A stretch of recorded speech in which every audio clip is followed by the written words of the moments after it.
નમસ્કાર વિદ્યાર્થી મિત્રો, તપોવન કોમર્સ સ્કૂલમાં આપનું હાર્દિક સ્વાગત છે। વિદ્યાર્થી મિત્રો, આજે આપણે ધોરણ 9 વિષય હિન્દી પાઠ 15મો દાજીયું એટલે કે મોટા ભાઈ વિશે આપણે થોડો અભ્યાસ કરી ગયા હતા। પાઠ આપણે આગળ અભ્યાસ કરવાની શરૂઆત કરીએ તો અગાઉ થોડુંક જે ચાલેલું છે તેમાં થોડું આપણે જોઈએ તો છેલ્લે આપણે જોયું હતું કે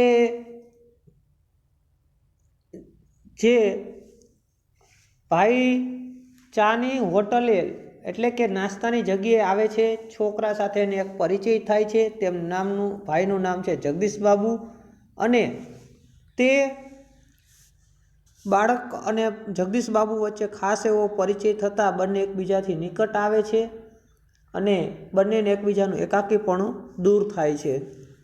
હવે આપણે આગળ જોઈએ તો એમ કહે છે કે આગળ આપણે અભ્યાસ કરવાની શરૂઆત કરીએ। इस प्रश्न ने उसे संकोच में डाल दिया।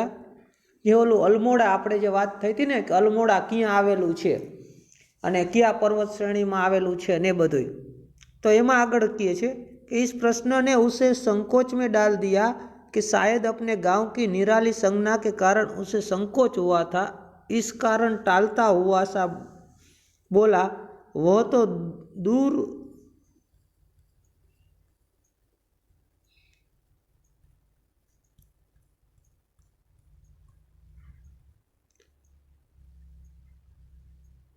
दूर है साहब, अल्मोड़ा से 15-20 मील होगा।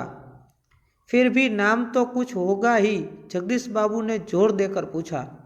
ओला छोकराए कीधुं के साहेब के अल्मोड़ा छे ने एनाथी पण 15-20 किलोमीटर माइल जेटલું दूर छे। એટલે જગદીશ બાબુએ કીધું કે કંઈક જોર દઈને પૂછ્યો, થોડુંક વધારે એમ કીધું એક નામ તો હશે ને, કંઈક નામ તો એનું દીધું હશે ને, તું જે જગ્યાએ રહેશે। તો એને કીધું કે हाँ, वो फिर भी नाम कुछ होगा, जगदीश बाबू ने बोला। तो डोटिया लगो, वह संकुचाता हुआ बोला। जगदीश बाबू के चेहरे पर पुती हुई एकाकीपन की स्याही दूर हो गई और जब उन्होंने मुस्कुराकर मदन को बताया कि वे भी निकटवर्ती गांव के रहने वाले हैं, एने एमना गामનું નામ बताव्યું ત્યારે જગદીશ બાબુના ચહેરા પર એકાકીપણું દૂર થઈ ગયું અને એને પણ એને સામે કીધું હું પણ તારા નજીકના ગામનો જ છું, મતલબ આપણે બે પડોશી ગામના જ છીએ।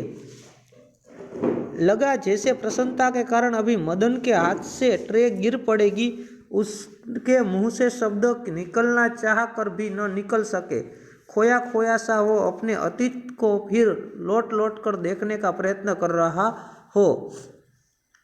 अरे बने ने એટલે જ્યારે મદનને પણ એમ થયું કે વાહ, આ તો આપણા બાજુના પડોશી થયા।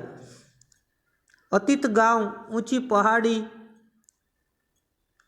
નદી, बाबा दीदी भूली चले के छोटी बहन दाजीऊ बड़ा भाई, हूँ अतीत गाँव, ऊँची पहाड़िया, ऊँचा पहाड़, नदी, पछी ईजा एटले के त्यां अल्मोड़ा विस्तार में ईजा एटले के माँ ने ईजा कहे एटले माँ, बाबा एटले एना पप्पा, बहन दीदी एटले बहन, भूली एटले छोटी बहन, दाजीऊ एटले मोटा भाई।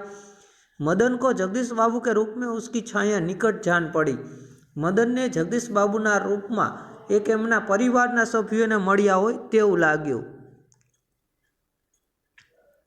ईजा नहीं बाबा, नहीं दीदी, भूली नहीं दाजीऊ, हाँ दाजीऊ। 2-4 ही दिनों में मदन और जगदीश बाबू के बीच की अजनबी बन की खाई दूर हो गई। टेबल पर बैठते ही मदन का स्वर सुनाई देता। શું કે 2-4 દિવસમાં જ મદન અને જગદીશ બાબુ બેયની વચ્ચે અજનબીપણ એટલે કે જે જુદાપણું હતું, ઓળખતા નહોતા એવા, એ દૂર થઈ ગયું અને ટેબલ પર જ્યારે જગદીશ બાબુ બેસે એટલે તરત જ એના સ્વર એટલે કે એના અવાજ સંભળાઈ જાય। દાજીયું જય હિન્દ, દાજીયું આજ તો ઠંડ बहुत है। એટલે શું કહે છે કે ઓલો મદન એને કહે છે દાજીયું જય હિન્દ, દાજીઓ એટલે મોટા ભાઈ જય હિન્દ, આજે તો મોટા ભાઈ આજ તો ઠંડ बहुत है એટલે ટાઢ વધુ છે। દાજીયું કે क्या यहाँ भी हिम पड़ेगा, શું કહે છે કે મોટા ભાઈ મદન કહે છે, મોટા ભાઈ હું અહીંયા પણ હિમ પડશે એટલે બરફ પડશે? दाजियो आपने तो कल बहुत थोड़ा खाना खाया। तभी किसी और से बोई की आवाज़ पड़ती और मदन उस आवाज़ की प्रतिध्वनि के पहुँचने पहले से वहाँ पहुँच जाता। ऑर्डर लेकर फिर जाते जाते जगदीश बाबू से पूछता, दाजियो कोई चीज़? શું કહે છે કે મારી મદન એમ બોલ્યો, દાજીયું કે મોટા ભાઈ આપણે તમે તો કાલ બહુ થોડુંક ખાધું હતું, ત્યાં વળી કોઈ બોય તરીકે કોઈ અવાજ દે, ત્યાં હોટલમાં કોઈ જમવા આવતો હોય એને બોલાવે, તો અવાજ પહોંચે અને બોલાવે તે તરત જ શું છે કે મદન તેના ટેબલે પહોંચી જતો અને જતાં જતાંય મદન જ્યારે જગદીશ બાબુનું ટેબલ આવતું ત્યારે બોલતો કે મોટા ભાઈ કાંઈ ચીજ જોઈ છે, કાંઈ ખાવાનું જોઈ છે, વધુ પાણી લાવો। હું મોટા ભાઈ બોલ્યા, મતલબ જગદીશ બાબુ બોલ્યા પાણી લાવો। તરત જ मदन बोलो, लाया दाजियो, लायो मोटा भाई। शब्द को उतनी ही की आतुरता और लगन से दोहराता जितनी आतुरता से बहुत दिनों के बाद मिलने पर भी माँ अपने बेटे को चूमती है। कुछ दिनों बाद जगदीश बाबू का एकाकीपण दूर हो गया। એટલે થોડાક દિવસ પછી જગદીશ બાબુનું એકાકીપણું દૂર વયું ગયું, એટલે કે વયું ગયું અને બંને એકબીજા સાથે હળી મળી ગયા। उन्हें अब चौक कैफे ही नहीं सारा शहर अपनेपन के रंग में रंगा हुआ सा लगने लगा, परंतु अब वह उन्हें बार बार दाजियू कहलाना अच्छा नहीं लगता और यह मदन था कि दूसरी टेबल से भी दाजियू शू कहे छे हवे तेने आखुं शहर एम थवा मांड्युं कि हवे आपणुं शहर छे, आपणा पोतानुं, आपणे ज्यां रहीए छीए आपणुं वतन ज छे एवुं लागवा मांड्युं। परंतु एने बाल मदन वारंवार मोटा भाई के नी एने पसंद नहोतुं અને બીજી બાજુ મદન બીજા ટેબલેથી પણ બોલે, મોટા ભાઈ મદન ઇધર આવો। હું કીધું મોટા ભાઈ, જગદીશ બાબુએ કીધું મદન અહીંયા આવો। આયા દાજીઓ, મદન બોલ્યો આયા દાજીઓ, આવ્યો મોટા भाई।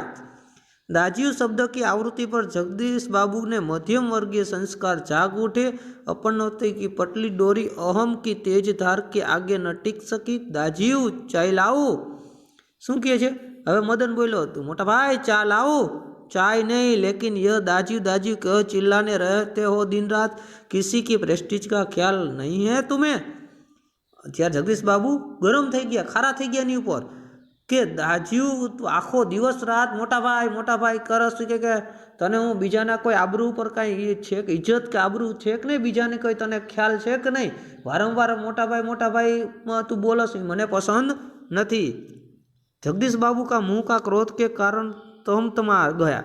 जगदीश बाबूना जे मोख पर जे क्रोध हतो खूब ज क्रोध हतो, शब्दों पर अधिकार नहीं रह सका।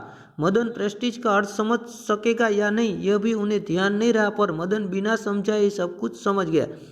मदन ने प्रेस्टीज એટલે કે ઇજ્જત શું છે ખબર હતી કે નહોતી એ ન ખબર પડી, પણ જ્યારે જગદીશ બાબુના ચહેરા પર જે ગુસ્સો જોયો એમાં મદનને બધું સમજાઈ ગયું। मदन को जगदीश बाबू के व्यवहार में गहरी चोट लगी। मदन ने जगदीश बाबूए जो व्यवहार कर्यो एमां जे वर्ताव एनी साथे कर्यो एमां एने खूब ज आघात लाग्यो। मैनेजर से सिर दर्द का बहाना कर वो घुटनों सिर दर्द कोठरी में सिसकिया भर रोता रहा। शू कहे मैनेजर थी सर दर्द का बहाना करके माथुं दुखे, मैनेजर पासे माथुं दुखे छे तेवुं बहाનું काढी અને માથું કૂટીને કેટલી વખત સુધી રોતો રહ્યો। घर गांव से दूरी ऐसी परिस्थिति में मदन का जगदीश बाबू के प्रति आत्मीयता प्रदर्शन स्वाभाविकता ही था। घर કેટલો दूर ई परिस्थिति में मदन और जगदीश बाबू बन्ने प्रति आत्मीयता प्रदर्शन जे छे स्वाभाविक हतुं।